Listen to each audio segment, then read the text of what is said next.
Let's travel back in time to the early 1900s, a time of big changes in China. The first movie shown in China was a short documentary way back in 1896. This was the start of a long journey for movies in China.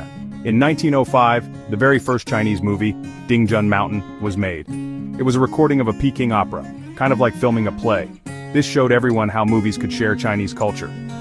Early Chinese movies were a mix of Western ways of making films and traditional Chinese art like Peking opera, with its fancy costumes and dramatic acting. These early films talked about things like old ways versus new ways, what it meant to be Chinese, and how Western ideas were changing China. Even with tough times and not a lot of money, Chinese movies started to become popular in the 1910s. Small movie studios popped up in big cities like Shanghai and Hong Kong, making all kinds of movies, from funny ones to love stories and historical dramas. By 1919 there was even a Chinese movie magazine. This showed that people were really starting to think about movies and how they were made. This all set the stage for even bigger things to come in the 1920s. In the 1920s, Shanghai became the movie capital of China. The city was exciting and lots of people loved entertainment, which was perfect for movies. Big movie studios like Mingxing and Tianyi started making even better movies. Then, something amazing happened: sound! The first Chinese movie with sound, Sing Song Girl Red Peony, came out in 1931 and was a huge hit. This started the golden age of Chinese movies, a time of amazing creativity until the war with Japan began in 1937. During this golden age, we saw different kinds of movies like leftist cinema, which showed problems like unfairness and corruption. Movies like The Goddess from 1934 and Street Angel from 1937 became super famous. These movies showed the lives of regular people dealing with being poor and feeling left out in a changing China. They often had strong women who didn't follow old-fashioned rules. The Golden Age gave us many talented actors and directors, setting the stage for the future of Chinese movies. The war with Japan from 1937 to 1945 changed everything for Chinese movies. Making movies became very difficult, and many filmmakers had to move to safer places. But movies were still really important. Both the Chinese government and the Japanese used movies to spread their messages. During the war, lots of patriotic movies were made to encourage people to fight against Japan. These movies showed brave soldiers and everyday people making sacrifices for their country.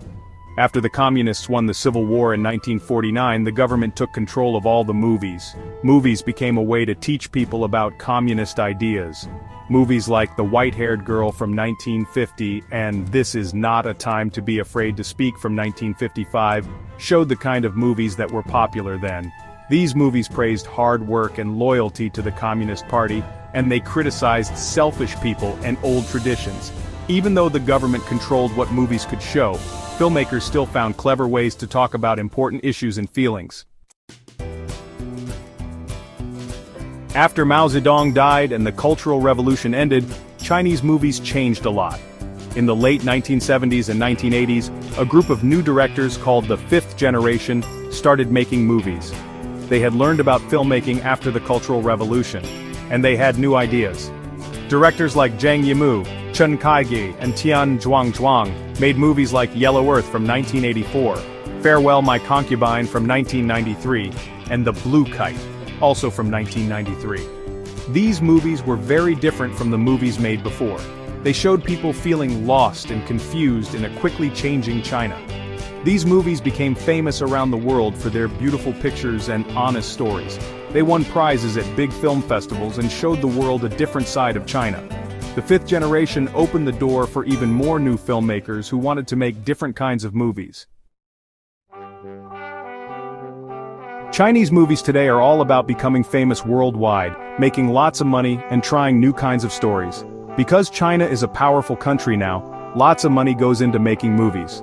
Big movies like Hero from 2004, Crouching Tiger, Hidden Dragon from 2000, and Wolf Warrior 2 from 2017 were huge hits in China and other countries.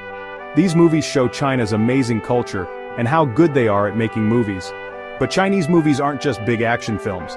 They also make smaller, more serious movies, funny romantic comedies, and exciting science fiction stories. Websites where you can watch movies online have also changed how people see movies. Chinese movies are still changing and growing. They have to think about making money but also making good art. and they have to be careful about what the government allows them to show. Even with these challenges, Chinese movies are still exciting and important, and people all over the world love watching them.